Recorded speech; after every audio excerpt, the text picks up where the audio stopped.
السلام علیکم میرے پیارے دوستو آج میں آپ کے سامنے سدرۃ المنتہا کا وہ عظیم و شان درخت جس کے بارے میں آپ نے اس سے پہلے کبھی کہیں یہ نہیں سنا ہوگا کہ سدرۃ المنتہا کا درخت جس کی جڑوں سے نکلنے والا پانی اس سرزمین پر ہمارے پاس کیسے پہنچ رہا ہے۔ تو میرے دوستو، اس ویڈیو کو شروع کرنے سے پہلے آپ سے ایک چھوٹی سی درخواست ہے کہ آپ اگر ہمارے چینل پر نئے ہیں تو برائے مہربانی ہمارے اس چینل کو سبسکرائب کر لیں۔ اور انہی رازوں میں سے پہلا راز ہے سدرۃ المنتہا۔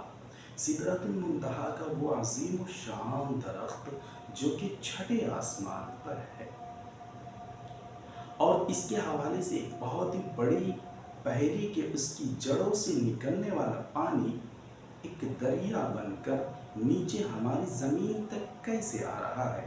تو انشاءاللہ تعالی شروع کرتے ہیں، جو دراصل ایک بہت ہی زبردست اور ایک انتہائی پاورفل حدیث سے شروع ہونے والی ہے۔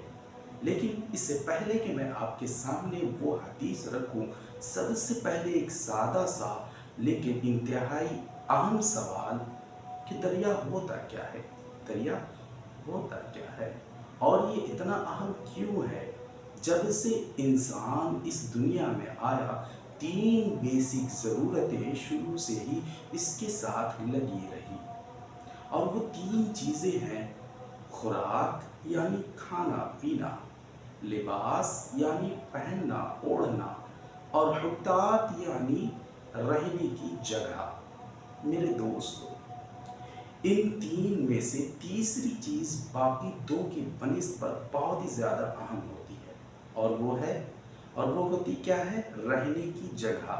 یعنی ذرا سوچئے کہ اگر انسان غلط حطات چوائس کر لے، اگر وہ غلط جگہ پر رہنا شروع کر دے، مثال کے طور پر صحراؤں میں کچھ اگتا ہے اور نہ ہی وہاں زیادہ شکار پایا جاتا ہے جس کو مار کر اس کی کھال استعمال ہو سکے،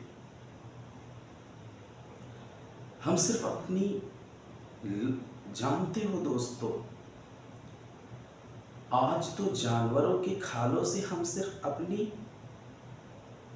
کیا چوائس کرتے ہیں؟ ہم صرف اپنی لغزشوں کو پہنتے ہیں، بناتے ہیں۔ اور کسی زمانے میں اینیمل ہیڈز یعنی جانوروں کی کھالیں زندہ رہنے کے لیے بہت زیادہ ضروری اور اہم ہوا کرتا تھا۔ لوگ ان سے لباس بنایا کرتے تھے، گھر بنایا کرتے تھے، یہاں تک کہ قرآن پاک کی سورہ نحل میں ہے کہ اس کے استعمال کے حوالے سے ایک آیت آئی ہے سورہ نحل میں۔ وہ آیت کیا ہے؟ اس کا ترجمہ ہے کہ جس نے تمہارے لیے جانوروں کی کھالوں کے گھر بنا دیے۔ پھر اسی طرح اگر انسان پہاڑوں کی چوٹیوں پر جا کر رہنا شروع کر دے تو وہاں پر بھی خوراک اور لباس دونوں ہی بہت ریئر ہے، نایاب ہے، کیونکہ برفیلے پہاڑوں میں بھی نہ تو زیادہ کچھ اگتا ہے اور نہ ہی وہاں شکار کرنے کو ملتا ہے۔ میرے دوستو، اگر مل بھی جائے تو اسے پکڑ لینا اتنا آسان نہیں ہوتا۔ وہ وجوہات تھی، یہ انسان کو رہنے کے لیے ایک خاص جگہ بہت زیادہ پسند آنے لگی، اور وہ تھی تازہ پانی اور دریا کے قریب کا علاقہ، کیونکہ وہی چیزیں اگتی بھی ہے اور شکار بھی بہت آسانی سے مل جاتا ہے۔ اس لیے اگر آپ تاریخ کے بڑی بڑی سوزدی کو اٹھا کر دیکھیں گے تو وہ آپ کو دریاؤں کے کنارے کنارے آباد ہوتی دکھائی دے گی۔ مثال کے طور پر چین کا ریڈ ریور، جہاں آج سے 1050 سال پہلے بھی لوگ رہا کرتے تھے، اور میں کسی وحشی جنگلی قبیلے کی بات نہیں کر رہا بلکہ ایک سوکیتے کی بات کر رہا ہوں، ایک معاشرے کی صورت میں رہنے والے لوگ۔ ایسا ہمیں اس لیے پتہ چلتا ہے کیونکہ